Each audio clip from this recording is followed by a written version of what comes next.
Hello, everyone, and welcome all to our first ACM talk for 2022, titled Two Historical Shipwrecks, Powerful Links to Singapore's Past with Dr. Michael Flecker.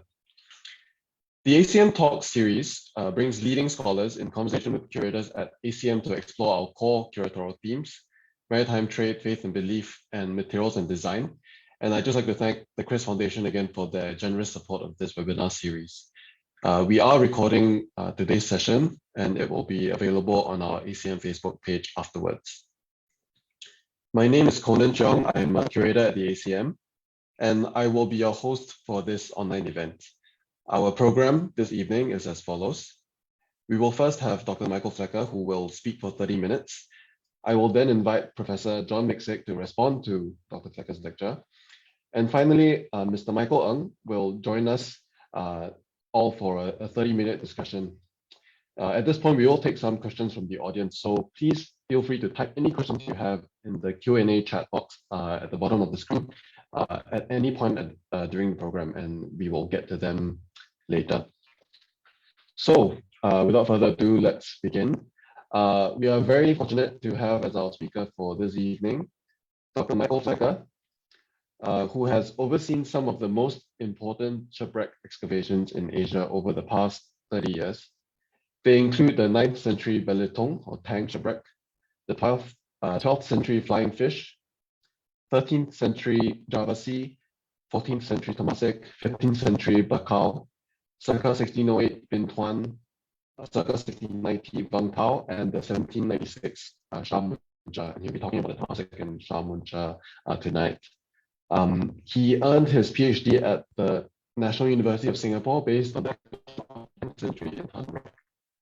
As a maritime archaeologist specializing in ancient Asian ship construction and maritime trade, Dr. Flecker has been a visiting fellow at the ICS Yusof Ishak Institute repeatedly since 2015. He has been directing shipwreck excavations in Singapore waters on behalf of the National Heritage Board since 2016. So let me hand over the time to Dr. Flecker. Okay, thank you very much for the introduction, Conan, and good evening to everybody, particularly everyone in Singapore. And it's great to finally have this opportunity to discuss the findings, and they are preliminary findings of the two shipwrecks that we've excavated over the last few years. And this is especially so for the interested people of Singapore because you are the owners of these two magnificent shipwreck collections. So let me just get my screen up.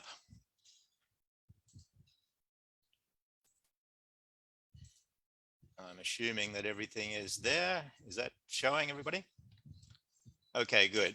So there are two shipwrecks. We're very fortunate to have those two shipwrecks. It's preliminary findings. We've still got a lot of work to do in terms of cleaning artifacts, in terms of conservation of the artifacts, and the follow-up research and writing. So I'll start off logically with the oldest wreck and the first one that we excavated. And this wreck was found in very dramatic circumstances, as you can see in this image. That is the barge that wrecked on the rocks just off Pedro Branca in the very late 2014. The salvage divers went in there, they had to cut up the barge, they removed everything from the site, and then finally they had to do a debris survey after everything had been removed just to make sure there were no large chunks of iron left on the seabed. And during the course of that survey, they found ceramics right here, just in front of the barge near these rocks. You can see how close that is to the drying rocks of the island. Those ceramics turned out to be celadon, so greenware. Some of them were actually still in stacks, which was quite remarkable. But the most fortunate event that took place, apart from actually discovering them, was that the discoverers, Ramzan and Ahmad, that were doing the salvage, came to us in the Institute of Southeast Asian Studies at that time, IC's Yusof Ishak Institute, and declared their find. And we saw the ceramics, we were extremely excited. The Longchuan celadon that they had was dated 13th or 14th century. So we eventually got out there with the support and funding from the National Heritage Board to do a survey in April 2016.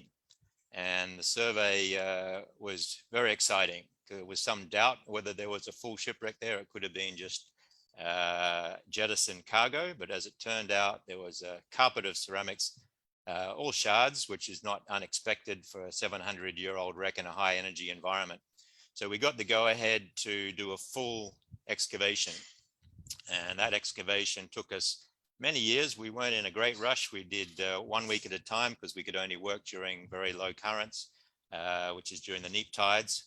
And that's relatively low tide currents. They were still pretty strong, and the visibility was often bad. Photographs, of course, are taken in the instances where the visibility is reasonably good. So here's our grid. The rock I just showed in the previous slide is down here, and we ended up with over 60 meters of ceramic spreads. That's more than the length of an Olympic pool, with 4.4 tons of ceramics, almost all shards being recovered over that period. And this is the sort of material that was initially found by the divers, and we found quite a few more intact during our excavation. This is Long Chuan Celadon. It's made right through from the 12th century through to the mid 16th century. So it's not necessarily easy to date, but these are fantastic pieces. There's the twin phoenixes there on the left, and there's the lotus on the right, and beautiful intact pieces. They're quite strong, they're thick. Heavy porcelain.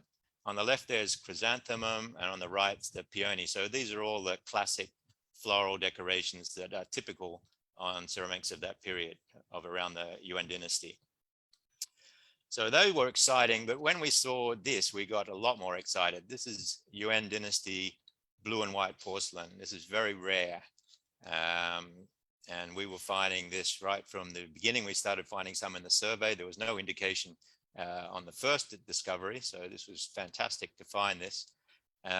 Classic designs. The one on the left is just lotus. The right also, it's a different version of lotus, and you have scrolling panels and lotus petals on the bottom. So that's fairly typical of wares like that. This too, so a lot of this material, as you can see, is broken, but the condition of the decoration is still fantastic. So the top left is the ducks in a lotus pond. That's probably the most common design. On the right, again, we have the peony, very, very classic decoration. On the left is a very rare piece. At the bottom there, it's a stem bowl with a double vajra. It's a Buddhist symbol internally. Unfortunately, the one on the left, the intact piece, is just an example of what the one on the right would have looked like before it was subject to waves and strong currents over 700 years. The right are the pieces that we got, quite large piece of a very large jar, peony decoration. Potentially this was actually more or higher quality than that illustrated piece on the left. And here we have the monster mask handle, which you can see on this piece here.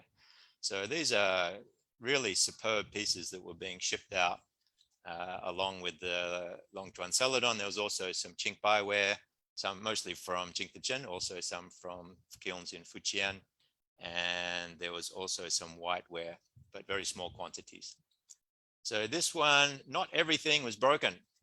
This one was actually found by Miksic, who will talk to us later this evening. He's taken that photograph on the left. He also took video, so we've actually got the video of this coming out from the seabed. There it is on the deck of the boat, just after the brought to the surface, still encrusted with coral, as was just about everything on the wreck, very highly encrusted. And here it is after cleaning. So it's really a superb piece.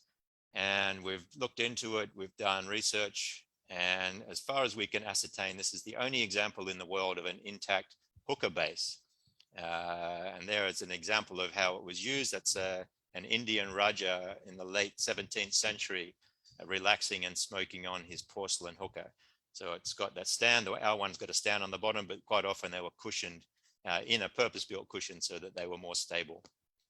So that is a terrific find, and it's hopefully going to go, or it will go on display very soon in the Asian Civilization Museum, as will most of the pieces that I'm showing this evening. Very little in the way of non-ceramic artifacts from this wreck. So that in the center is an inkstone, a Chinese inkstone. It was actually found during the survey, as was that disc. The bottom left is a lead disc.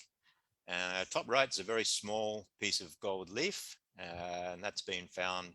Similar pieces have been found in Fort Canning on the terrestrial excavations. top left is a copper alloy spoon, and the bottom is perhaps a lid, also copper alloy. Now, there's very few artifacts here, non-ceramic artifacts. The entire cargo is Chinese ceramics, but these items, certainly the one in the middle is a Chinese artifact, but we've got no indication whatsoever of any non-Chinese artifacts. And from experience, and we have to rely on this circumstantial evidence because there was nothing at all of the ship remaining. All of the wooden hull remains had been eaten by teredo worms or spread by the currents. So we didn't find anything in the way of structural remains. So we have to guess what type of ship it was. So from all the wrecks that I've worked on over the years, many of them have been carrying exclusive Chinese ceramic cargoes. Many of them have been Southeast Asian. One has been an Arab dhow or Middle Eastern dhow. And all of these vessels that are non-Chinese, that carry exclusive Chinese cargoes, also have non-Chinese artifacts that were possessions of the crew or the passengers. But in this case, and on other Chinese junks that I've worked on, when you have an exclusive Chinese cargo on a Chinese junk, there are no non-Chinese artifacts. So the assumption is, the speculation is that this was a Chinese junk. Into the dating. The dating is very difficult on a wreck where we have nothing left of the hull. We have no coins. We have no artifacts with inscribed dates, as we often get on other wreck sites. The Celadon, we could only date within 2 centuries, so that's very difficult. So thank heavens we have this magnificent Yuan blue and white porcelain. So straight away it's Yuan. Now we've got to narrow it down within that period. And here we're very much at the mercy of ceramic specialists. There's general consensus that this blue and white was sort of open for mass production from around 1323. There's a lot of debate, ongoing debate, with many people that are very interested and study this material full-time and write books on it, many books on Yuan blue and white. Hopefully there'll be another one soon. But according to the various studies that I've looked at, my inclination is to go with this one. The ducks in a lotus pond, specifically mentioned here, Wenzong had that as his particular design. It was therefore not allowed for mass production in the general populace until the Emperor Shundi later came in and raised that restriction, and therefore it could be used, and it was very popular. And if you look at the collections around the world, if you look at places like Trawalan in Eastern Java, which has a lot of blue and white showing up on the land site, the majority of decorations are this ducks in a lotus pond. So that gives an early date of 1340. Now, there are some that speculate the imperial kilns in Jingdezhen were shut down in 1352 because of the invasion of the Red Turban Army, the rebels that were trying to oust the Mongols. However, to have so much blue and white material showing up all around the world in such a short period, just over 23 through to 52, I think is highly unlikely. I suspect that those other kilns, the non-imperial kilns, kept working, and they probably did so till just after the Yuan. Yuan finished in 1368 until Emperor Hongwu banned the export of porcelain. He still allowed it tribute missions, but for mass-produced material such as this heavy porcelain, there was no longer any taking place, no more trade taking place. So the date that I go with personally is 1340 to 1371. So looking at significance of this wreck, as just stated, it's contemporary with 14th century Temasek. Now, Temasek may have begun in the late 13th, and it certainly carried on 15th, 16th, but a much lesser extent. So this is a wreck that occurred right at the zenith of the Temasek period. As discussed, it was probably a Chinese junk. Now, it's very interesting to see where she was bound. She was wrecked at the entrance, the eastern entrance to Singapore Strait. So she wasn't going for Java or the Philippines, and similar type materials being found in both those places. She was heading somewhere towards the west. Now, you've got big collections in the Middle East, particularly in Iran. You've got collections in India, very significant individual collections, not a lot of collections, very significant pieces. But also on the archaeological work that's been done in Singapore, we have these wonderful parallels. So the Longchuan dish has been found here, that classic the ducks in a lotus pond, both the Fort Canning and on this wreck, which have is called the Temasek wreck now for obvious reasons. And one thing that's not visible here, because it doesn't exist, the big collections are dominated by very large plates, sort of 45 centimeters, Yuan blue and white plates in India and in the Middle East. In all of the exploration in Singapore, the terrestrial sites, there are no large plates. And on this shipwreck, there are no large plates. So apart from the parallels, we also have that other similarity. And therefore, I think it's a very high probability that this ship was destined for Temasek. And of course, another thing that is quite evident, there's only a couple of other wrecks, one off Vietnam with a handful of intact pieces, one in the Paracels, which has been excavated by China, had 103 shards of Yuan blue and white porcelain. So far, we've logged well over 1,000 shards, and there's plenty to go. So this is the largest documented recovery of Yuan blue and white from any shipwreck in the world. So we're very proud of that, and we're looking forward to researching that in a great deal more detail. So shifting from the old 14th century wreck to this other one, the Shao, lost in 1796. We've done the research on this and positively identified the ship. We actually did a survey again under the National Heritage Board, and we did this survey before we completed the excavation of the Temasek wreck. And just to the east of Horsburgh Lighthouse, we did find some ceramic shards, and those shards were Chinese, and they were 18th century. So a very different wreck, a very different period. And we got permission to go ahead and do a full excavation of that one as soon as we'd finished our Temasek site. And it was even larger than the Temasek site. Started off in this large open gully, mostly broken ceramics, a little bit of glassware bottles, some very interesting agate medallions, which I'll show you shortly. But we worked our way up, and we finally got up on top of the rocky plateau. This was only 7 meters deep. And eventually we found a total of 24 iron cannons, 4 anchors, most of them 5 meters long, massive anchors. And that was over our 14-week-long excavations, 2020 to 2021. So massive amount of material, including a lot of intact material, a lot of intact ceramics, surprisingly up here in the shallowest area, in the highest energy region. And so here we go. This is just some of the ceramics that were coming up on a daily basis while we're out there. These wares are very freely painted. This one here is a red and blue underglaze. It's from the kilns of Dehua. And a couple more. Here we go. Very, very interesting, strange dotted horses under a willow tree. We've got a couple of those, unfortunately, with a small break. The one on the right there, that's a very stylized dragon, which even he goes off the plate here, but they've generously carried on the design on the outside of the plate. So it's very interesting. You've got to look at the plate both sides to see the full design. Here we have something very much more disciplined in terms of the painting. These are from the kilns of Jingdezhen. And in fact, they're so detailed on the outside, I originally thought it was transfer printware, but these are all hand painted, magnificent detailed work. Octagonal plate, and on the bottom here we have a chafing dish or a warming dish. So these are actually in 2 layers. There's a top layer here, bottom layer here, and you fill them up with hot water, and that will keep your food warm in your warming dish there. And these are European designs, so they've been brought in examples, drawings to the kilns in Jingdezhen, and they've been mass produced for the European market. These are from dinner services.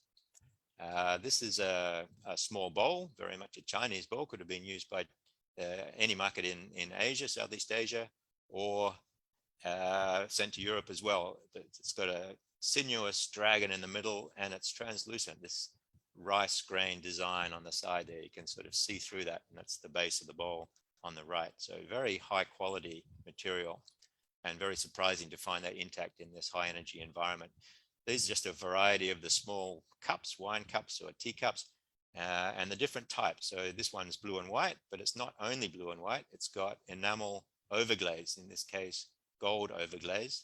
And because it's over the glaze, there's nothing protecting it. The cobalt blue is under the glaze, that's well protected, so that remains in great condition. But the overglaze tends to wear away. It's chemically attacked by the seawater, and it can just rub off, or if it dries out, it can flake off. This one in the middle had all overglazed decoration, and there you can see most of it's gone. And the one on the right we call a cafe au lait decoration. So that's that nice deep brown color. Some of them had little cutaways where there was some blue and white decoration, others also with a colored overglazed decoration. And we had these nested bowls. Some of them we actually found still nested, and they fit beautifully inside each other, including the lids. So the lids would go inside that, and you'd have the three pieces stacked nicely, taking up minimal space in the hold. And these ones are decorated both in blue and white and overglazed enamel. So two of them, some of the enamel has survived, the larger one, it hasn't. And we have this, all those that love their bakute will be familiar with these earthenware or stoneware pots, but of course they were also used for boiling herbal medicines. And this one had a character on it that was just showed up in the photography that was done quite recently. Mikey Young has translated that for me, Chang Xing, which could be the name of the potter, but Mike also pointed out that there's a kiln site in Zhejiang, right next to the Yixing kilns, and that possibly is also the place where they produce these little pots, although they are renowned for the very fine purple clay that was used for teapots. So it may or may not be a kiln site worth looking into. These are a little bit more whimsical. So we have these purely decorative ceramics. There's a dog, a parrot, and they were in an overglazed enamel. So a lot of that has disappeared, but in some cases it's remained in quite good condition. And on the left, we have the mythical sea creature, the Makara. It's like a lion head and a fish's tail. And if you look at that, if you turn it up on its tail, then one suspects that the fellow that developed the Merlion for the Singapore Tourism Board back in the early 60s had one of these sitting as a paperweight on his desk. It's even got the wave pattern on the base there. And these are finer still. So we've got a few figurines. There's the rider on a horse. Looks like a lady, but there's a possibility that is a Chinese scholar riding side saddle on the horse. And so far, I haven't been able to find another example of this, at least not in the whiteware. And the one on the right, that's a couple holding their fans, a regal couple. And very similar pieces have been found, especially on other shipwrecks, including the Geldermalsen, which sunk in 1752, and the Griffin sunk in 1761. So that particular design has been around for quite some time. These ones are from 1796. Okay, a couple of non-ceramic pieces. These are fascinating. They're actually mother of pearl seals. So what you're seeing is the reverse. They would have been pressed into perhaps molten wax to seal a letter. And they're Armenian. So the script is Armenian. And so we have the translations here, and it looks like three different Armenian merchants had their own seals on board the vessel. The one on the middle has a date, 1772. And interestingly, he has his monogram in European script, MTP, while his name is in Armenian. And we've got that translation, the prefix there is a descendant of a priest. So it'd be interesting to liaise perhaps with the Armenian community in Singapore, and we could learn a great deal more about these particular seals and maybe some of the individuals that owned them. And that wasn't the only Armenian piece. And of course, what is a shipwreck without a couple of gold discoveries? We have that tiny tag. It's only a few millimeters across on the right.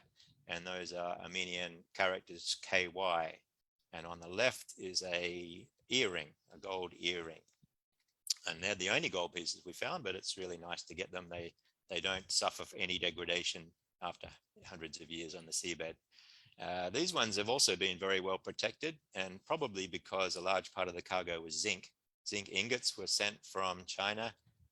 They were called chutanag, and they're very reactive mineral or metal. So anything in contact or nearby would be protected while they corroded, like a sacrificial anode. So the one on the left is a very heavy bracelet, and you can see that's been taken apart. That little pin slots in and screws together to fasten that potentially around a wrist, although I suspect it's probably very much ceremonial and may have been on a statue even, because it would be particularly uncomfortable to be wearing that for any length of time. On the right is a betel nut cutter. It's an Indian design. Of course, Indian betel nut chewing very popular. Of course, it was also chewed in southern China at that time. But these things have been produced presumably at a lower cost than could be done in India, and they've been exported from China to India. Now, these are agate medallions, or banded agate, carnelian is another name for them. And of course, the immediate conclusion, having found these, we found actually well over 1,000 of these beautiful medallions. They're cut octagonally and polished, was that they were being shipped from China to India and then potentially on to the UK or to Britain. But we found the manifest. We found the manifest of the outward voyage and the voyage back. And the outward voyage from Bombay to Canton, there were 100,000 carnelian medallions, 100,000 in the cargo. So I suspect that they flooded the market, and these were the excess cargo that they couldn't sell and they were bringing back to India. They were made in India, or mined and cut and polished in India. And here we go. So this is some of the quite extensive research material that exists for this wreck. This is the last manifest. We have all the manifests. We have details of the voyages of the Sharman-Shah from 1690 right through to 1696 when she sunk. So here she is. She's the fourth from the bottom. And she was carrying on that last voyage the largest cargo, the heaviest cargo she'd ever carried. In fact, 483 tons of zinc, 585 tons of sugar, it's particularly soft sugar, which of course rapidly dissolved, 79 tons of sugar candy, which we believe was actually candied fruit. The Chinaware, the porcelain, 20 tons, camphor, 15 tons, and then very small quantities of black tea, China root, which is like ginseng, green tea, 2.5 tons, but other vessels that were sailing directly to the UK had hundreds of tons of green tea. Cassia, rock silk, very small quantities. Umbrellas, 1.7 tons. That's a large quantity of umbrellas, and we found some, remarkably, still in quite bad condition, but very much recognizable as parasols without their wax paper. We just got the sticks and the shaft of those umbrellas still existing. And then very small quantities of tortoise shell and nankin, which is like a cotton, like khaki. So a lot of information there, but there's a lot of stuff that we found on the wreck that was not on the manifest. And so it's only the maritime archaeological excavations that show up this material that's otherwise available through the archives. So looking at the significance of the vessel, she's been positively identified as the Sharman-Shah, sank off Pedra Branca on the January the 8th, 1796. She was an Indian-built country ship of European design. She was built of teak, which is particularly long-lasting timber, arguably the best timber for shipbuilding. And she was voyaging from Canton back to her home port of Bombay, where she was originally built. You've got that little quote on the bottom from the Naval Chronicle of 1806. That's actually the wrong date they've got there, right year, but wrong month. And she was built in, she was 1,000 tons burden, very large vessel. And that's actually a measure of cargo capacity. It's not actually a weight measure. It's an odd one. And she was lost, and none of the crew died. They all got into their boats and they all made their way to Malacca, all survived. And the sister ship, that's the Surat Castle, was also built in Bombay just a few years later. And that's what she would have looked like, 1,000-ton vessel.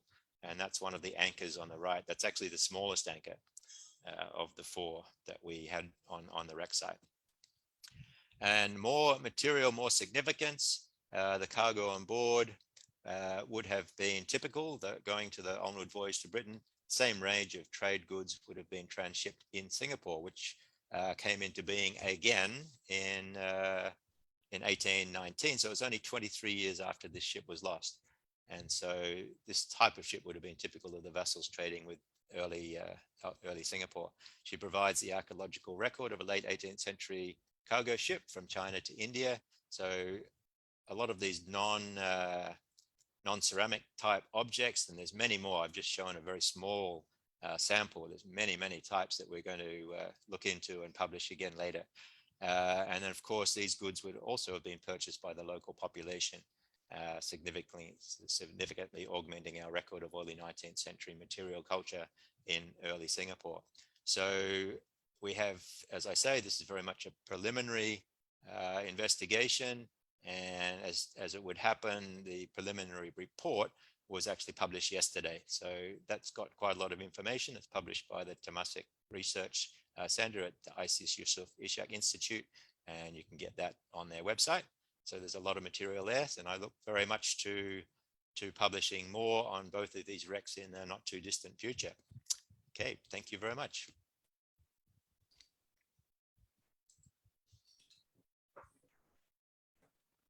Great. Yeah, thank you so much, Dr. Flecker, for your presentation. And I think we all look very much forward to your future publications on these two wrecks as well. And yeah, as you mentioned, I'd like to add again for everyone that we are going to display some of the highlights from these two shipwrecks that you've seen in the presentation in the first floor Maritime Trade Gallery at ACM. Along with selections of ceramics from other shipwrecks in the national collection. I mean, the most well-known of that being the Tang or Bilitong shipwreck. And you can come by the museum and see them in February. So yeah, it's been a privilege to work with Dr. Flecker on this display. And I'd also like to acknowledge the hard work of my colleagues in the NHB, ACM and HCC for making this happen. So moving on to the next part of our program, I will now like to invite Professor John Miksic to respond to Dr. Flecker's lecture. Professor John N. Miksic was born in Rochester, New York in 1946. He received his BA from Dartmouth College, his MA from Ohio University, and PhD from Cornell University based on archaeological fieldwork in Sumatra. He spent 4 years in Malaysia as a Peace Corps volunteer, 2 years as a rural development advisor in Bengkulu, and taught at Gajah Mada University, Yogyakarta for 6 years. In 1987, he moved to the National University of Singapore, where he is now Emeritus Professor in the Southeast Asian Studies Department. He is also a Senior Research Fellow at the School of Humanities, Nanyang Technological University. He received the title of Kanjeng Raden Haria Temenggung from the Susuhunan of Surakarta in Indonesia. His book, Singapore and the Silk Road of the Sea, won the inaugural award for Best Book on Singapore History in 2017. So Professor Miksic, please.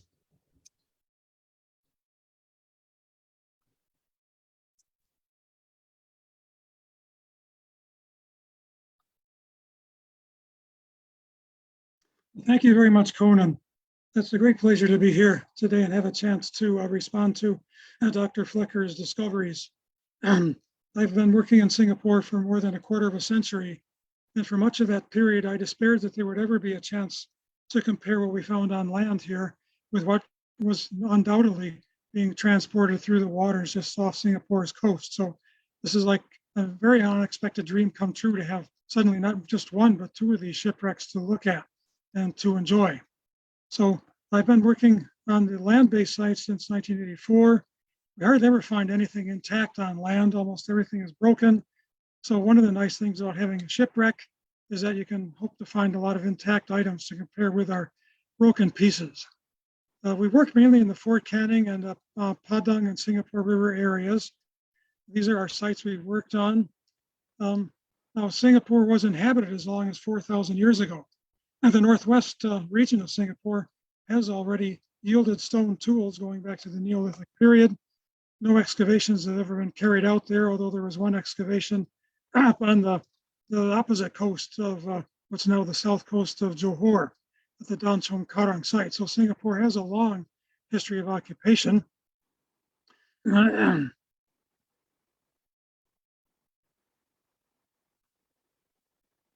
Sorry. Okay, so now we know a lot about life on Singapore now between 1300 and 1600. Singapore actually could say is the best known pre-colonial port in Southeast Asia. The items here, besides Malay, are Javanese, Chinese, Indian, Sri Lankan, Thai, Vietnamese, West Asian. That's a very heterogeneous mixture of commodities that were washing up on Singapore's shores. Now, one area we have not ever been able to investigate is this big chunk of land between St. Andrew's Cathedral and Fort Canning Hill. There's still a large area, which is an archaeological blank. So we can hope that there will still be more discoveries on land in the future. But it's very nice now to have a comparison from one particular shipwreck, one particular point in time, to compare with this 300-year period on land. So that's our unexplored area. Singapore had a literate population, we know that. The inscription at the mouth of the Singapore River was carved sometime between 1000 and 1300 based on the script form. It was a mixture probably of Old Malay and Sanskrit. There was another inscription which is older, which is found on this island about 40 kilometers west of Singapore, Karimun. It's written in another script called Nagari script. It's used in Buddhist monasteries. So there was quite a lot going on in the waters around Singapore, not just on Singapore itself. There were other literate societies here 1,000 years ago. Now, Singapore in the 14th century is living a very precarious existence. On the mainland, the Kingdom of Ayutthaya was formed in 1350, but before that time, there were already attacks from the Siamese region on the Malay Peninsula and Sumatra, trying to expand their influence southward at the same time that the Javanese and Majapahit were expanding their territory northwestward. So Singapore probably was attacked by and had to pay protection money to both mainland and island Southeast Asia. Now, when the British arrived in 1819, they already found lots of remains of Singapore's ancient past. One of the most visible of these was the old lines of Singapore, which is mentioned in both Old Chinese and Old Malay sources as a fortification wall, which is now where Stamford Road runs.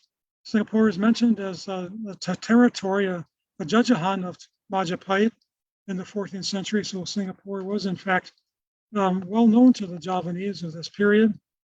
It was well known to the Chinese as well. Wang Dayuan, Chinese merchant, called in Singapore a couple of times, it would seem. In the 1330s, he mentions the Dragon's Tooth Strait, and he says that the people of the Dragon's Tooth Strait, and also a place called Panchur, which is probably Fort Canning, inhabitants living on connected terraces on the hill. They had various industries. They boiled seawater to obtain salt. They processed rice grains to produce wine. They had a ruler.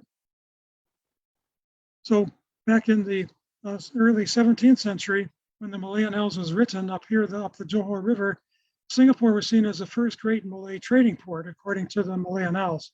We know that's not true now, but Singapore definitely was more than just the ordinary Malay trading port in ancient times. And it was still well known in the early 16th century when the Portuguese arrived.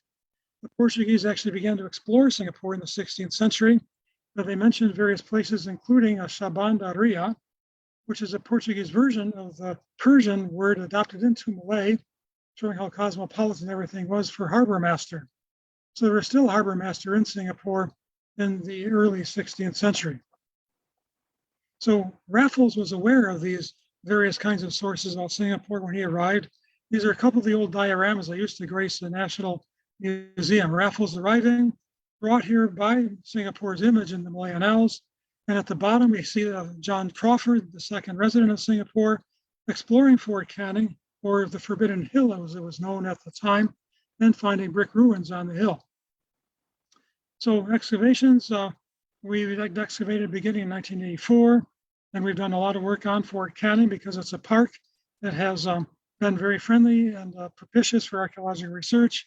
We've done other short-term research projects at the area around the Padang along the Singapore River as well. We have now over 500,000 artifacts from the pre-colonial period.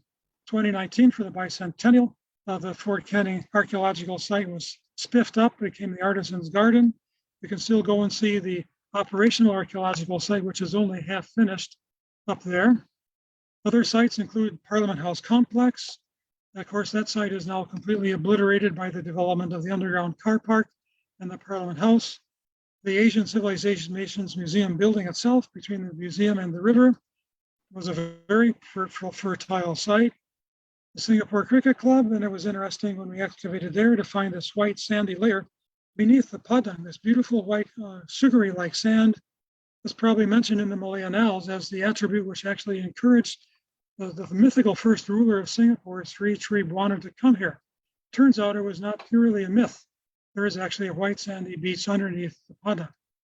St. Anna's Cathedral, you can again see the white sandy beach appearing just under the lawn of the cathedral. Now, Fort Canning yielded some artifacts during the colonial era, such as these gold ornaments found near the Kramat Iskandar Shah. This particular statue of a led horseman riding on this led horse probably dates from the 14th century. It's kind of Javanese wayang kulit style. A lot of the artifacts we find on the land sites, about half of them are Malay, such as the one at the lower right, the decoration, the material, very Malay typically. We also have other artifacts from around the region, such as this decorated shirt at the upper left, may come from Sarawak or Sabah or possibly Brunei. It's more likely North Borneo somewhere. Lots and lots of Chinese coins and a few Indian or Sri Lankan coins have also been uncovered. Glassware is another rare but important Chinese export, which was found in Singapore. And one of the most common kinds of artifacts we find on land, which apparently did not appear on the Temasek wreck, are all these large jars. These were packaging material, essentially. So they were carrying all kinds of commodities in them. We find huge quantities of these, but it's quite interesting to see that they were not found on the Temasek wreck. And a few of these even have turned up intact, these smallmouth jars. So these were found underneath the old Parliament House building. These little fragments of white ware, again, they all turned up around the Kramat Iskandar Shah.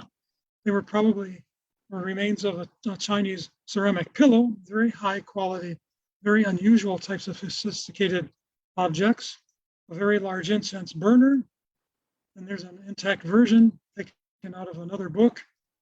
So, and other kinds of rare kinds of ware we find around Fort Canning and the other sites are these underglazed wares, copper red and iron spotted on Qingbai. Now this one-of-a-kind object never found anywhere else as far as we're aware is this underglazed black, probably iron, although it might be cobalt, which was actually meant to be a compass. Whether it's for navigation, we don't know. The Chinese at this time did navigate using the compass, but it could have also been used for feng shui, geomancy. We just cannot be sure. This is the only known version of a porcelain compass that we know of from this period. We haven't finished doing all the research on the artifacts from the various sites on land. This is done by one of the curators at the NUS Museum, a study of just the 14th century blue and whites from Fort Canning Hill. 175 shards she analyzed, and they represented 110 different objects. The floral scrolls were 34% most common, but there was a wide range of decorations. There were high range of variation. These magic mushrooms with the Lingzi scroll, chrysanthemums, as Mike mentioned, also found on the shipwreck, blackberries, peonies again. So these match what we find on land.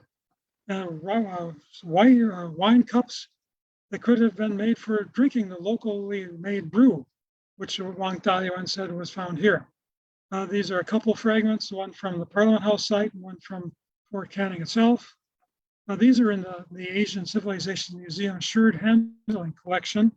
Perhaps they were using ewers such as this one to drink from. So these kinds of wine cups are not unusual. Now these are found down in Riau. These actually came from the island of Bintan. We've done some excavations and some research on Bintan. Now Chinese ships did not go to Riau. The Temasek ship was definitely not bound there. Wang Dayuan and other early Chinese sources say that's an area to steer clear of because of the pirates and also the very treacherous currents and shoals. So no doubt Singapore was the kind of connection point between the people of the islands of Riau and the people who were passing east and west through the Singapore Strait. And here we have one of these kind of double vajra patterns. Here it's in a cup, not a stem cup. And we usually associate these with a bit later period, like the middle 15th, middle Ming period. So but they do occur as early as the late Yuan period. So it's possible, but they're much more common in the early Ming. Wave patterns also, I believe these also turned up on the Temasek wreck. We find several examples of these on the shards from Parliament Complex. This one also from the Asian Civilization Museum site. Here we have another one at the lower left. Here it's part of a smallmouth vase. And at the lower right as well, another fragment of that kind of vase, along with these floral scrolls. Very popular. This is from the cathedral site, chrysanthemum cups. And this is a version of the same type one we'll find intact. It's just again from a book. These shufu bowls, again, these are fairly common. This unusual shape with the sharp angle at the base, both in the plain white wares and also in the blue and white types as well, is found on Fort Canning. We do find remains of shards for lids of vases. Not very common, but we probably did have some large jars, both at Fort Canning. This is a lid for one of these types of jars. Here's another one of the lotus leaf shape. We have a number of fragments from around the Kramot site. And that's a comparative example at the left.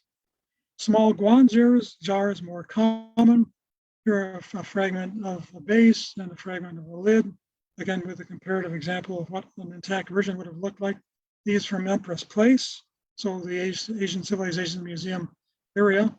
White on blue, this is quite unusual. Here we have a version which is in fact mainly blue with white decorations, not very common. But we do have a couple of shards of these from Empress Place, and this is an example of an intact one on the right. The wave pattern also we find in relief on the fragment of this jar with the kind of dragon, with the dragon's claws. Here we have an example of an intact version at the upper left, just for comparison. Lids for other kinds of jars from the Parliament House complex, here with the applique clouds. Some of these fragments of the large kinds of celadon plates with these kind of pointed curves, the same kind of thing that Mike showed, intact versions of here from Old Parliament House. Here we have some of the many kinds of stamp designs, mostly on bowls from various sites in 14th century Singapore. Many beautiful examples of them. Here we have one simple example of, we still don't know what this object is. Very large piece of Ching Pai with a dragon. You can see the dragon's tail at the upper left. Some waves at the lower right are possibly clouds, probably a dragon chasing a flaming pearl. We're still not sure what this object was. White wares with the stamp designs, floral designs in the middle. And now these come from Batam. There have been other intact objects found because we don't find any graves on Singapore, but the people down in the Riau were still burying the dead with offerings. They were not Buddhist or Hindu. And so they actually traded with the people in Singapore to acquire these objects, which they then buried intact. And a lot of these then were dug up and sold in various antique dealers in Singapore in the late 1980s, early 1990s. These are some of the other objects said to have come from Riau. So these probably passed through Singapore and then were re-exported from Singapore down into Riau. Some incredible objects one very rarely sees, even in museum collections. The blue and white wares such as these, hundreds and hundreds of the bowls, again, from these looted grave sites. And so these are the areas which Singapore was probably the collecting point for, all the way out to the Natunas, all the way down to the Riau Lingga area. This is so this was part of Singapore's hinterland. So a lot of the things that would have been on a ship like the Temasek would have been re-exported to this area from Temasek in the 14th, 15th centuries. These are some of the remains of the villagers, which they found when they were looting the site. Some of them, they broke them by accident because they were probing the ground with iron rods. And so what were they getting in exchange for these? Well, Singapore was also exporting these kinds of things like tortoiseshell to China. This is found at the Parliament House site at the lower left, tortoiseshell. It was used by the Chinese for making things like cones at upper left, and things like tripang, also sea cucumber. So these were the kind of things that were being traded from Riau via Singapore up into China in exchange for things like porcelain. So Bintan, of course, is 3 times the size of Singapore. In the late 19th century, the Dutch had a station down there. This is where Raffles then sent his emissary down to talk to the Sultan of Riau in order to get permission to set up the base here. This is from the late 19th century, around the time the Shah Munshir sank. So we have early Islamic tombstones down in Riau and Bintan, for example. So Singapore archaeology leaves off, but Bintan archaeology picks up. We have these kinds of remains. We did a survey just before the Bintan beach resorts were built.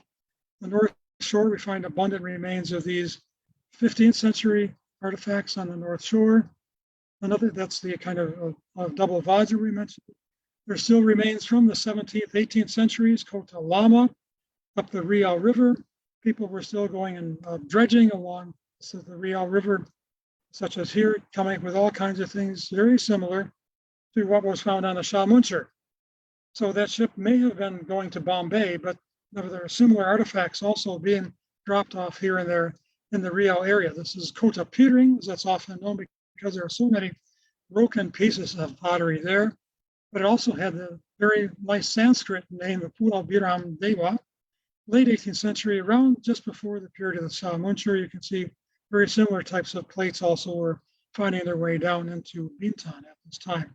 And also, lots of these are being dredged up at Kota Lama, these same kinds of figurines. So the Shamuncher may have been on its way to Bombay, but other ships of the same type were definitely passing through Singapore waters, and they were dropping off their cargoes here. So both of these wrecks definitely have very close connections with the interpretation of remains both in Singapore and the kinds of relations that Singapore had with other islands in its near vicinity. So we are, I'm sure we're all looking forward to seeing more discoveries in the future, including when the team at Temasek get done with cleaning up the rest of them. I'm sure we'll still be amazed to find some more very unusual objects from there to compare with what we find on land, both down on Bintan and up here in Singapore as well. Thanks very much for giving me this opportunity to do this commentary.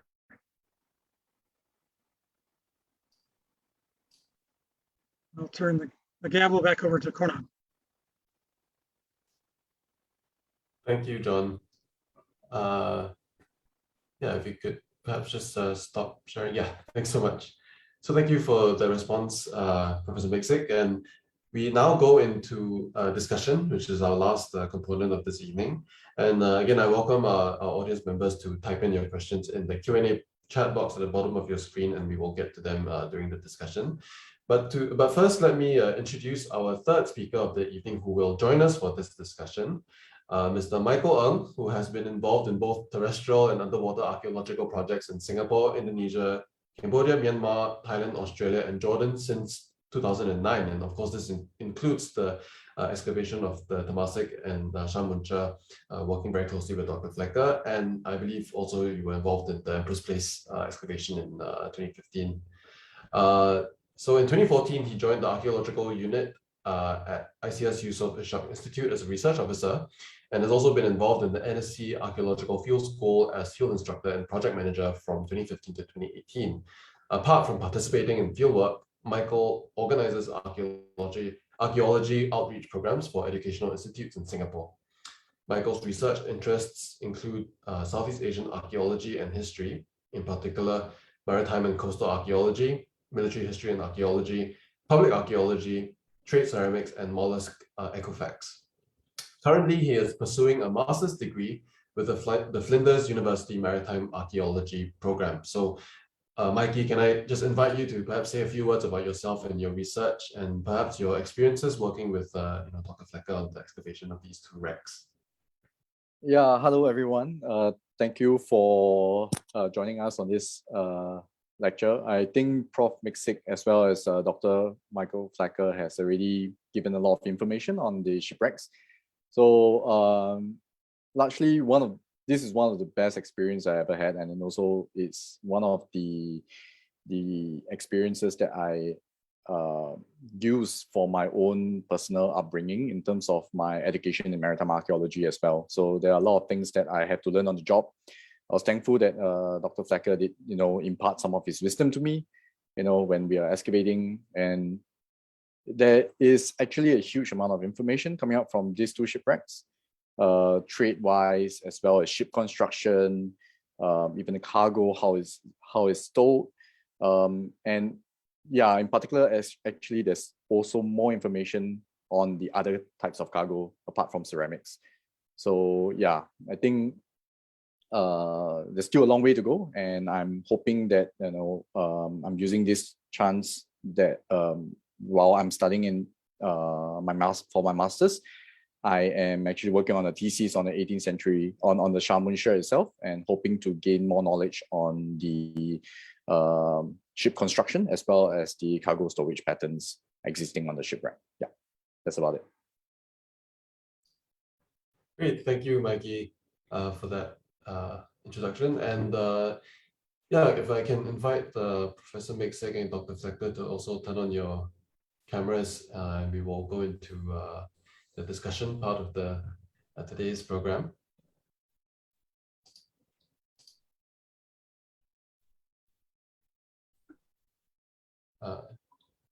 Yeah, Junho, would you kind of put us in a sort of discussion video panel thing?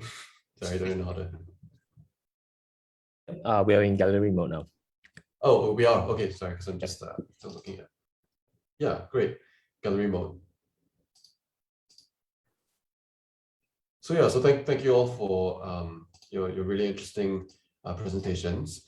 I guess but before we turn to the audience questions, I just wanted to kind of ask one of my own, which is I think one of the most significant, one of the most exciting things about the discoveries that you recently made is the fact that this is one of the largest finds of Yuan dynasty porcelain, blue and white porcelain in any documented shipwreck in the world that just happens to be kind of headed for Temasek in the 14th century. And I think my question is, what does this mean for our understanding of Temasek, that this is, the largest Yuan blue and white find ever discovered and ever, documented? What does it say about the consumption and kind of trading habits of the people in living in Temasek and the region at this point of time? And can you kind of give some preliminary thoughts on what the findings so far have can tell us? Perhaps Dr. Flecker. Certainly, and it's a question that I'm sure John can elaborate on, because we have to view both things simultaneously. There's the ship, which we're assuming, we can't be 100% sure, but we're assuming was bound for Temasek. And then you have the finds on the terrestrial sites in Singapore. So in terms of the blue and white, you have pieces on Fort Canning, which is an area inhabited by nobility. It was certainly the upper class, the very upper class.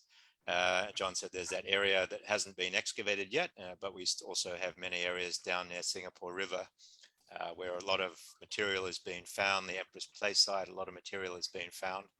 And so you sort of get some idea of what was consumed by the local population, certainly the very wealthy local population. The material that's closer to the river, more work needs to be done. So some of that could have been for local consumption, but it could have also been for re-export. But Singapore was an entrepot port, so all these materials were coming in from China, but also from all around Southeast Asia, and then being consolidated and loaded onto other vessels. So during the 14th century, you have this same blue and white material showing up in India and even along the east coast of Africa. There's some right up into the Middle East, and as far as Morocco, there's some material showing up. So that material may or may not have been transshipped in Singapore. There's no archaeological evidence of Chinese ships voyaging into the Indian Ocean, although I think it's quite likely. They could have easily carried on to India and further afield, but we don't know. But there's also no archaeological evidence for any other type of vessel. There's very little in the way of maritime archaeology identifying specific wrecks of that period anywhere in the Indian Ocean. So it's a lot of speculation, and we have a lot of work to do. I'll quickly point out, John hasn't seen the report that will be coming out on the Temasek wreck, but there was also a lot of brownware jars, stoneware. So that was not missing. And there was also small mouth jars, the brown glazed, some people call them mercury jars. So quite a lot of both of those materials were on board. So there are many more parallels with the Singapore finds apart from the blue and white.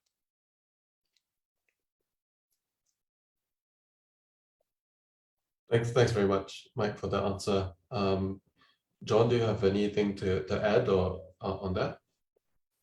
Oh yeah, I'm really happy to hear that there were the stonewares on board the ship, because I was thinking it was quite strange that there weren't any. But all I've seen is the slides that Mike showed today. So I haven't seen the report yet. I didn't know it was out. So I'm very glad it is now online. And so right away, I'm going to have to go and look it up. And hope I can learn something more about the stonewares on board. That makes, obviously there was a lot of non-ceramic cargo on the ship. And so it'll be interesting to compare those jars again with the ones we find on the shore here. Yeah, just to clarify, John, the Temasek wreck report will be out shortly, not out yet. So it's the Shaman wreck that the report came out yesterday. Okay, thanks. But that other one will illustrate the other materials. So things like your celadon with the stamp decoration, especially the lotus, the chinkbai with the molded decoration, the whiteware, all of that material is on board. There's many, many parallels with the Singapore sites. How many more do you actually have to clean? I think we've probably cleaned about 70% of the Temasek wreck material, but cleaning is just the first step. Then we have to, of course, do all the cataloging and the photography and the database logging. So the blue and white we're focusing on initially because it probably makes up less than 5% of the total, 3 or 4% perhaps. And so that is well underway. We've done certainly a lot of the logging of that material, but there's so much more to do. Okay, thanks. Perhaps on that note, I can bring up a question by Johann Kurtz from the audience. Who asks, why are we naming the older Petrobranca wreck the Temasek? Because obviously this insinuates that it was on its way to Temasek. Is there any written evidence for Chinese vessels making it to Temasek in the 14th century, apart from texts that are usually interpreted or cited by scholars in Singapore in favor of Old Singapore? I mean, perhaps, Mike, you could kind of elaborate a bit more about your reasoning for saying that the ship was most likely headed to Temasek, and if there were any other kind of options you were considering for this. Yep. So as I stated in the discussion, it's speculation. It has to be speculation. There's no textual records of a loss of the ship from the 14th century. And there's no textual information about any Chinese shipwrecks because they didn't have the big companies like the Dutch East India Company, which kept the archives, which is still available to this day. So it is speculation, but I strongly believe that it was because of all those parallels that we see, and also for the lack of the large Yuan blue and white dishes, which are very common elsewhere, certainly further to the west of Singapore. And it's not just called the Temasek wreck because there's that speculation that it was coming to trade with Temasek. It's contemporary with the Temasek period. There's other wrecks that have been called the Tang wreck and the Ming wreck, which just gives a blanket period of a particular dynasty in China when it's actually not really related to where they are and what they were trading and who they were trading with.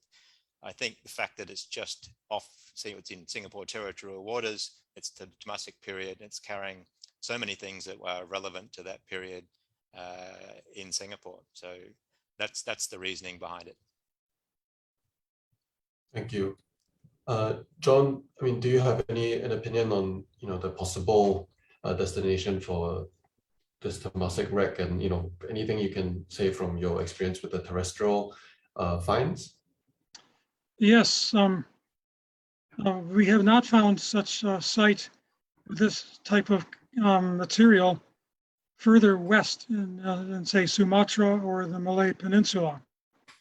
We're beginning to find or hear more records of some similar items in India, but not nearly in such large quantities as we find around both Singapore and down in Riau, and of course in East Java.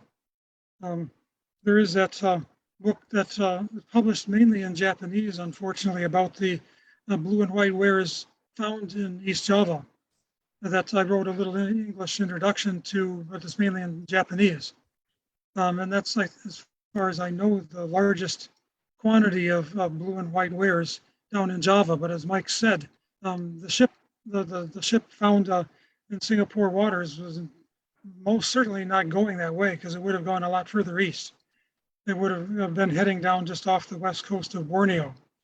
So there's no other alternative destination that we know of. Of course, our knowledge is uncertain. We don't know how many other sites there might be or there might have been. But I worked in Sumatra for many years. I lived in Sumatra for many years. I lived in Malaysia as well. And I can't pose any other alternative. So I'm based on the thousands of blue and white wares of the same type we find here. Given what we know at the moment, there's no reason. I mean, the probability is that it was going to Singapore, but it's not 100%. We can't say 100%, never.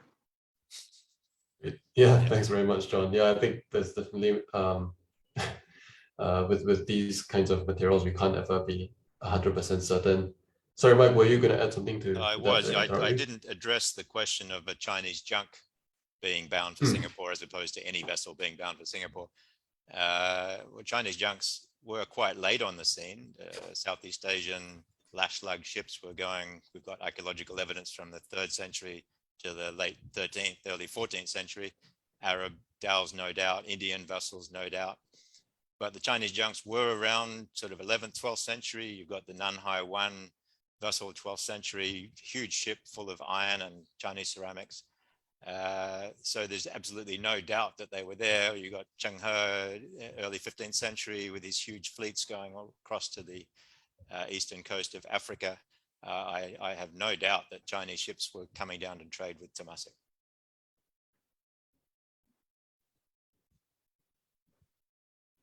Thank you. Perhaps we can move to another question, unless Mikey or John have anything further to add to this. No. So we have a question from Sahid Yan. Actually, perhaps Mikey can take this question. Who asks, why do these dives take such a long time? They take years. Were the Temasek wreck and the Shamuncha so large? I mean, could you maybe talk a bit about the process and the of all the several dives you had to make and why? Yeah, sure. Maritime archaeology is actually a very complex kind of operation. I mean, you are talking about diving and air being one of the most important thing that we need, to excavate. We only have like an hour to an hour and a half tops, given the depth of the water. So generally, it will definitely take time. It takes years, and we are also restricted by the environmental conditions. Largely because we can only dive during the monsoon period. When the monsoon hits, there's no way we can be out there. So we can only take that window to actually, or take specific windows in a month or in the year to actually go out to excavate. And that, in addition to that, one of the things that we also need were manpower. And we were fortunate enough that we were able to approach some individuals who have very extensive diving experiences, especially, and we only choose people who were like instructor or dive masters and above. I mean, because of safety, and the conditions there were challenging. So, and there were times that the visibility was so bad that we had to call dives, or the conditions was bad enough that we had to call dives as well. So the complexity in maritime archaeology is always there, and challenging, dangerous at some times. So I would say that that's probably the few reasons why it would take years. So apart from the ships being large, the finds were actually spread out across a big area, and you will never know what you will find until you do the excavation, until you do the recording as well. So apart from the excavation as well, the recording was actually just as important. I mean, the maps that you see presented by Dr. Flecker were based on our recording of the site itself and our painstaking note-taking, and especially for me, sometimes I get seasick, and yeah, it was quite challenging when I had to write when I was traveling back to Singapore. Yeah, so those were the information that helped to build the map and the kind of distribution you find. Yeah, so that's the reason why it takes time. So we are not just plowing through the area just to find materials. We also require an understanding. I mean, we treat it like a crime scene in terms of how this ship actually wrecked. And what we are trying to do is to recreate this crime scene. And this is based on the evidence from not just the materials we excavate, but also by our observations as well as our recordings of the site itself. Yeah. Great. Thanks very much, Mikey. Yeah, I think it's something that we all need to kind of understand that, this is a very long, meticulous process. And even now with the ongoing cleaning, conservation, research on the material, it'll be years, several years in the making that goes into research for the on these two discoveries. Yeah. Any Dr. Flecker, anything to add to that? No, I think Mikey covered it very well. It was challenging throughout. And as he said, you have no idea. You can see the shards on the surface. And this is particularly the case for the Shaman-Shur. It was a flat seabed where we were working. But as we worked down, there were boulders, but there were also huge holes and caves and channels, and none of that was apparent from the surface. You only found out when you get to the bottom, and everything was photographed, everything was videoed. So most of those pieces that I showed during my brief presentation, we don't only have still photographs of the actual item being excavated, but in many cases we have a video of the object being excavated. So that's a wonderful thing that hopefully will be displayed alongside some of the artifacts at some stage. Yeah. We will show some of these footage during the display at ACM next month. So yeah, please come and see that as well. Is it common? Is it standard practice to document everything so meticulously in terms of the video and images for underwater archaeology? Yes, absolutely. But we were very fortunate that we had so many fascinating artifacts. So with the Temasek wreck, that wasn't quite as visually stimulating because everything was in small pieces, everything was coral encrusted.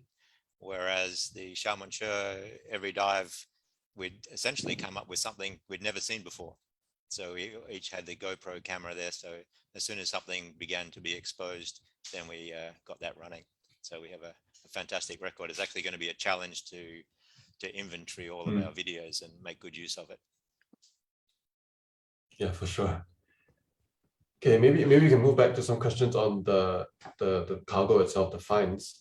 Li Baoping says, thank you for your brilliant talks. Any idea on the rough quantity of blue and white Longchuan Celadon Qingbai on the Temasek ship? I think probably, okay, how many vessels do they represent? So I guess she's also asking about the proportion of each, whether there's a sort of preliminary idea that you have right now. Yeah, it's early days. We have concentrated on the blue and white, but we're still getting quite a lot of it. It's coral encrusted. So we've got Access database running, but we haven't actually crunched the numbers on that. But just from observation on a day-to-day basis, the bowls with the ducks in a lotus pond, they're definitely predominant. But we are getting many other shapes. We're getting those large guan jars, vases, octagonal vases, round vases, smallmouth jars. So the whole range of Yuan blue and white, apart from the very large dishes. The largest dish we have to date is about, I think, 36 centimeters diameter originally, and that's a large shard. But there's terrific decoration. So we look at all the decorations, and so it's almost like doing the excavation all over again. When we're cleaning the coral off, it's a whole new discovery. So what we can see, a glimpse of blue, we know it's a blue and white shard. And then all of a sudden you've got this magnificent dragon in incredible detail. And then another one will be a dragon, and instead of drawing the individual scales, they will have just cross-hatched it. So you're getting these different styles, obviously different painters. And so at the end of the day, I think we talked about more books coming out. I think there's potentially a fantastic book just on the Yuan blue and white, let alone all the other terrific ceramics that are there.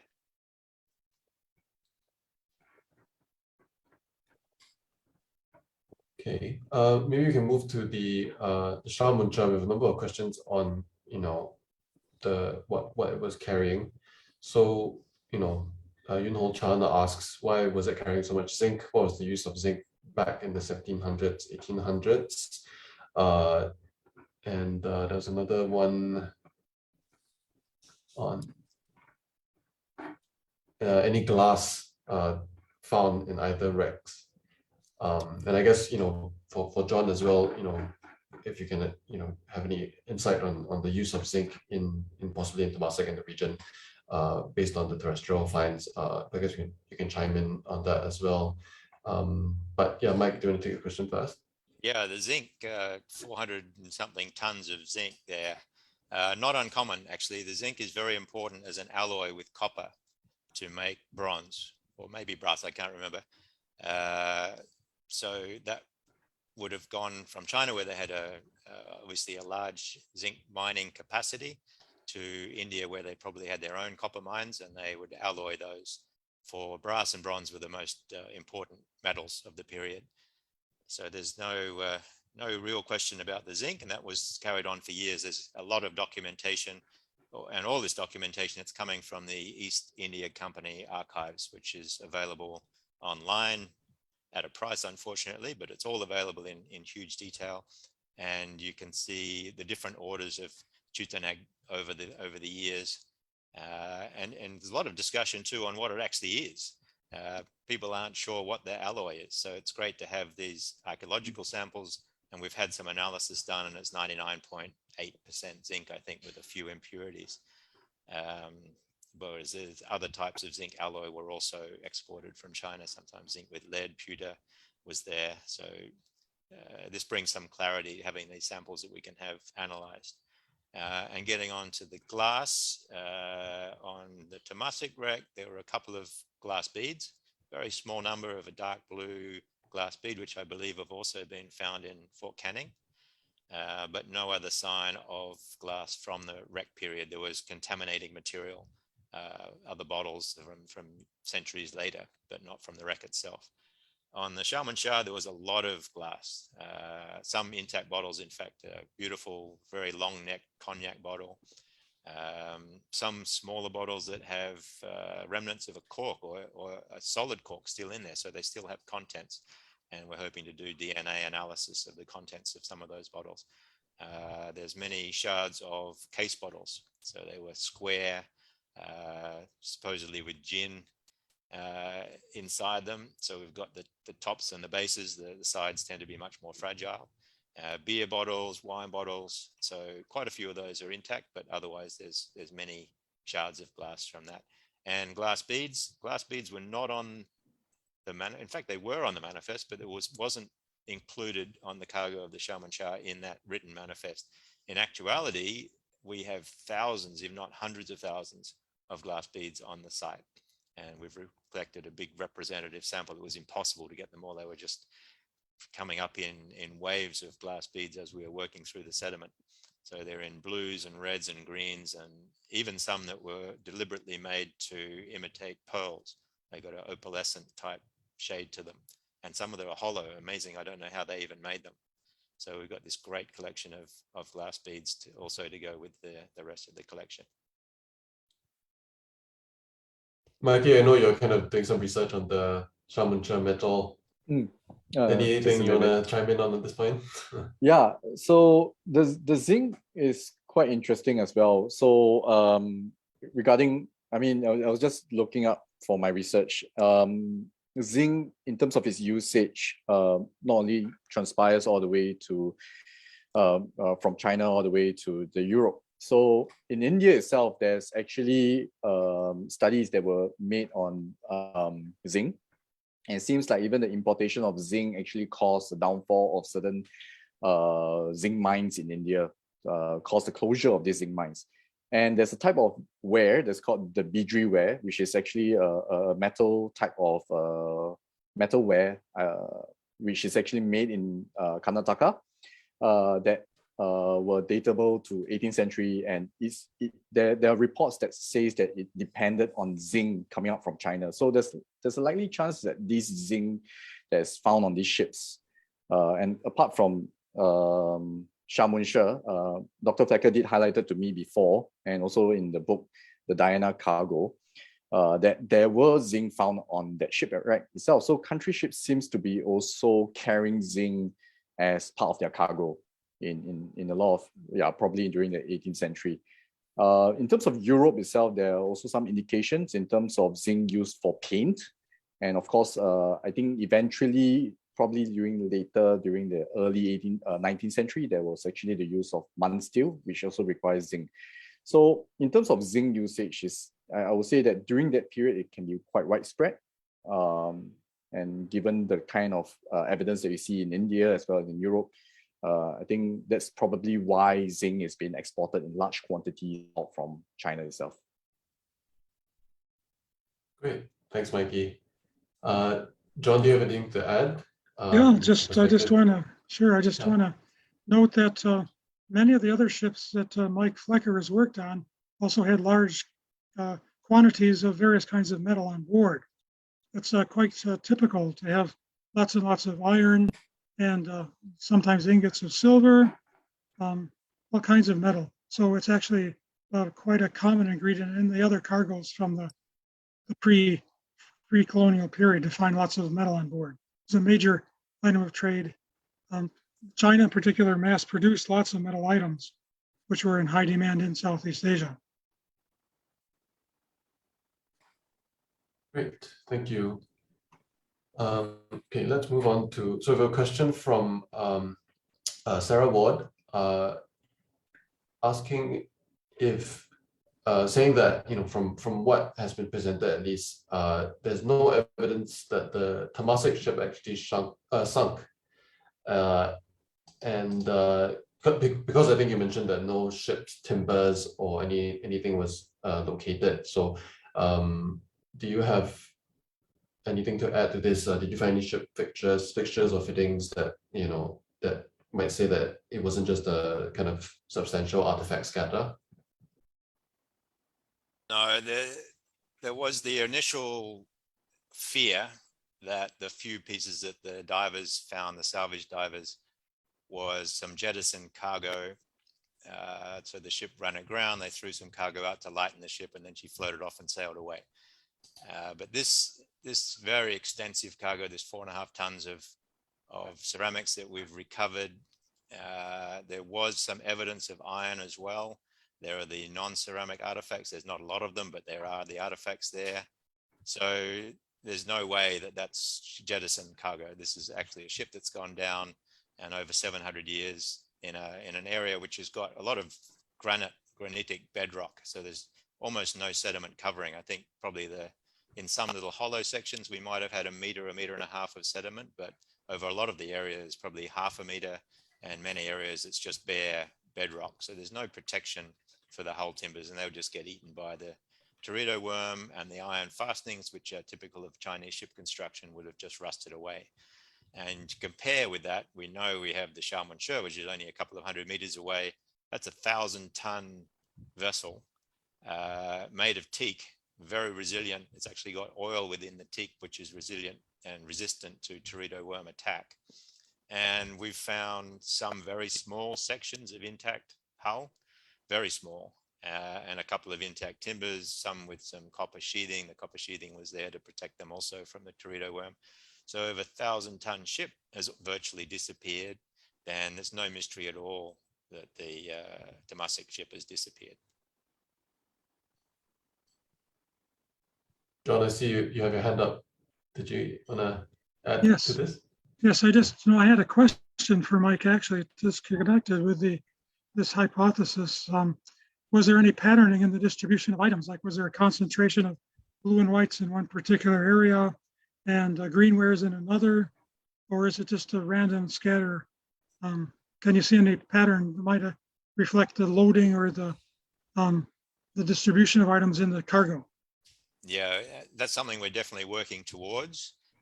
So we did grid the site with that specific aim in mind. And now that we're doing the database, it's all the primary division of types is by grid.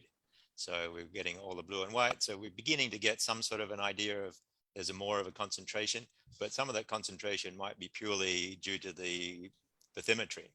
It might be due to the currents, the influence. So you saw that site map. It's a very long, narrow site. And that is because the currents that come from the southwest, which is during the ebb tide, I think, they're up to 3 knots.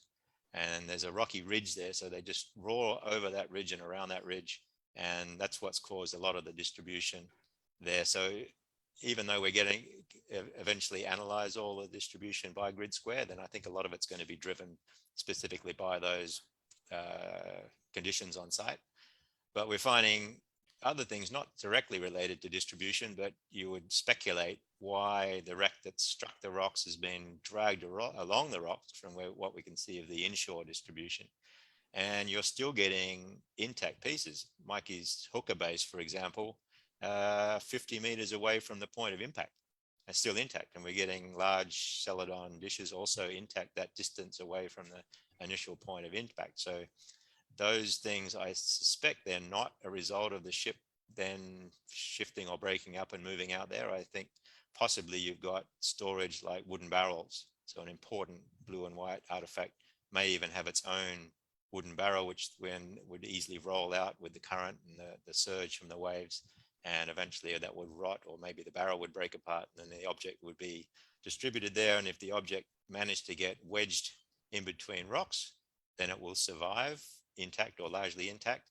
But everything else, and we were finding modern artifacts also at the bottom of the sediments, everything else had been churned around and everything was covered in coral. So at one stage in this wrecking process in the life of the artifact, everything had been exposed on the surface long enough to grow coral, and then it had been mixed around again and ended up down the bottom. So there's no stratigraphy whatsoever on the Temasek wreck. Sharman Shah had amazing stratigraphy for a 7-meter deep site. And that's all explained also in the report.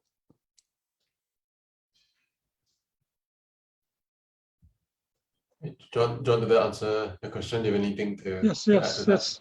that's very good. Yes. Great. So we're kind of coming up to the last 5 minutes of tonight's program. I mean, thank you everyone in the audience for your really great questions. I hope I managed to get to at least a good proportion of them. I just wanted to save the last 5 minutes for just our speakers if there are any final thoughts or comments just based on the discussion and also the earlier presentations. Maybe we'll start with Mikey. Do you have anything you'd like to leave us with? Yeah, I think there's so much potential. Hopefully more research can be done on all these materials. I think one of the things I would like to personally thank as well is to use this opportunity is to thank all the volunteer divers who really made this project happen, and also apart from other people that supported us as well, both administratively and in terms of bureaucratically in a way. But most importantly, the divers who literally and they actually sacrifice their time, their personal time, they sacrifice their leave to come down to help us out. And I think without them, we wouldn't have executed such a successful excavation and operation. So I think this is a tribute to them for their hard work. And most of them are volunteers. So yeah, and some of them are actually still part of that cleaning process as well. So that's how I would say dedicated they are into our into creating more information from these materials to the public. Thanks, Mikey. John, any final thoughts? Yeah, I'm really hoping that the ACM's exhibit is a big success, because I hope that the public will support it. I'm really hoping that the numbers of visitors will be a good indication of how many people actually are interested in this period of Singapore history. And hopefully they will whet the appetite for even more such research to come in the future. So best of luck with the ACM's visitorship. Thank you, John. I mean, just to manage expectations, it won't be a full-scale exhibition. Right now, it's just going to be a kind of display in our permanent galleries of some of the highlights from the wrecks. But hopefully, as you say, that will develop in later years with interest from the Singapore public into maybe a larger scale exhibition, like you say. Thanks, John. And finally, Mike, any final thoughts you want to leave us with? Oh, only very brief, and along the same lines, I'm so much looking forward to that full-scale exhibition that will take place, no doubt, because we have so much material. But I'm also looking forward to collaboration, to being able to get the word out. There's so many different fields which have specialist researchers who can assist with this. And I think a little bit like the Tang wreck, the Belitung wreck, where it's been in the ACM now for many years, and yet the research is ongoing. There's always somebody interested in a new aspect. And I think this one, or these two wrecks have many aspects that need further research. But I also must thank Mikey for bringing up the point of realizing how fortunate we were to have these terrific volunteer divers that were very skillful, very enthusiastic in all sorts of challenging circumstances. And I also, once again, thank the National Heritage Board who backed us right from the beginning, also in very challenging circumstances. So thanks to everybody. Right, thank you. So yeah, that brings us to a conclusion. I'd like to thank Dr. Flecker, Professor Miksic, and Mr. Ng once again for their really wonderful insights into the two shipwrecks and archaeology in Singapore and the region. And of course, all of you are our faithful audience for your time and attention. So finally, please, I'd just like to say, please help us improve your ACM webinar experience, our ACM Talk series, by scanning the QR code on your screen, which will be flashed for the next 2 to 3 minutes and filling out the feedback form. So with that, it's 8:30. Thank you all, and we'll see you again next month for February's ACM Talk. Thank you.